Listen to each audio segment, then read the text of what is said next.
we bring you a really hit version of Acts chapter 19, verses 23 to 41. We welcome your participation as crowd members in this story, so feel free to join in as protesters. Cue card signs will instruct you what to say. Here's an example. Let's try this together.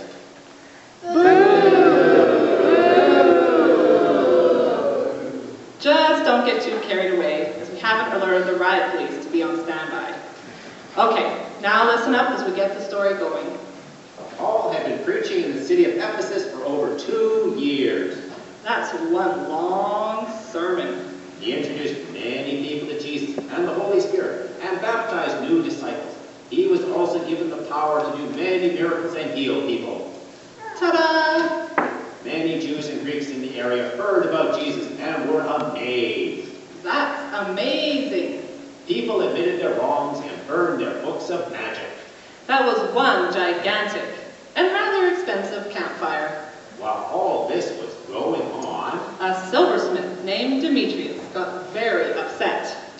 I don't like this Paul guy one bit. You see, Demetrius and his crew made lots of money making and selling silver statues of a made-up goddess named Artemis.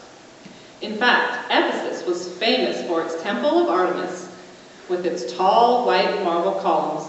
At that time, it was one of the 7 wonders of the world. Many people came to visit Ephesus from all over the region, and pilgrims would worship at the shrine. No one is going to buy our little statues anymore. And wouldn't you know it, I just perfected the new bobblehead design that I thought tourists would love as souvenirs. So he gathered his friends and co-workers. Friends, over here. We make lots of money, right? Right. But now Paul is telling people that his God is the best. He is preaching that there is only one true God and Creator, and we should believe that God's Son, Jesus, died to save us. He is telling people they can worship God anywhere, at any time. They don't even need a temple. I'm sure you heard about this Paul guy, right? Right.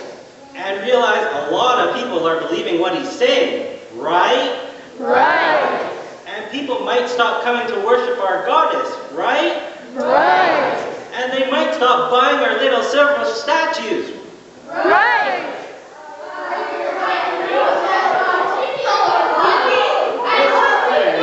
All upset and started to yell.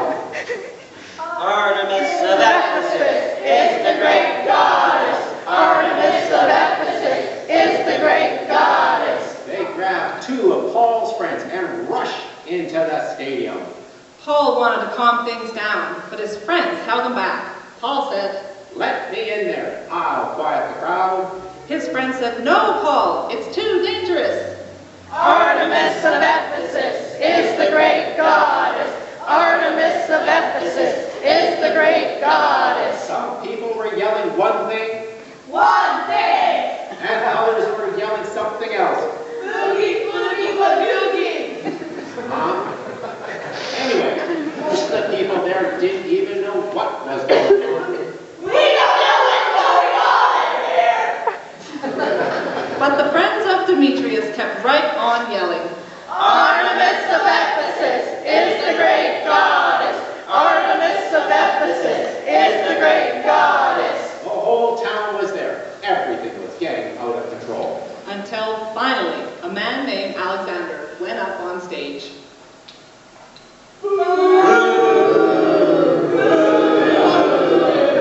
Paul, he held up one hand for everyone to be quiet. But it didn't work. Because the people saw he was a Jew, just like Paul, and they kept yelling over and over. Artemis of Ephesus is the great goddess.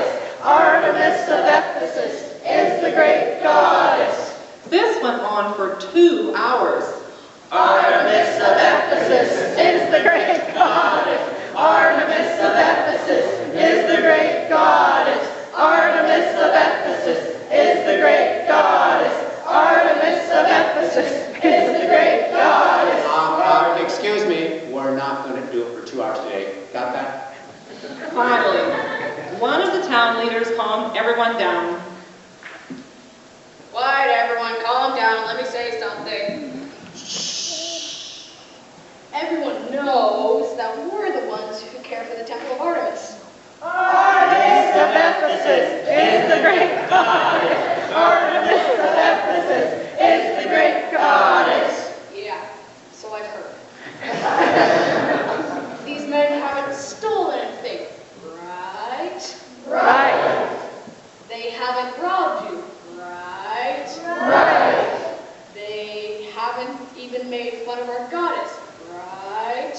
Right. So if anyone wants to sue them, take it to court, where it belongs. Maybe we should take it to Judge Judy. Yeah. For now, everyone, please just go home. We have no reason to get all carried away here.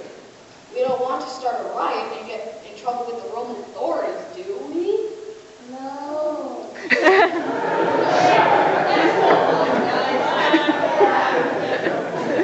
So finally, everyone went home.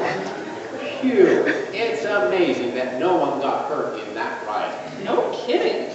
And when it was all done, Paul encouraged the believers, saying, Don't be upset. God is with you. He loves you and will take care of you.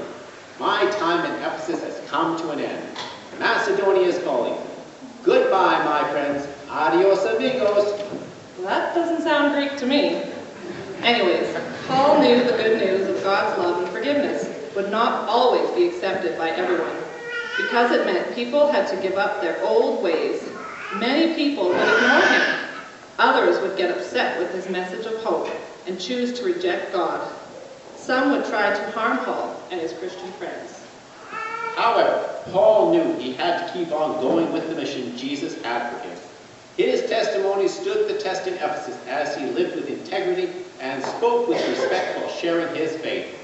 Paul left behind a group of believers in Ephesus as he continued his third missionary journey. Later on, he wrote a letter to the Ephesians, which is recorded in the Bible. That's where we end today's Bible story. So thanks for listening and participating.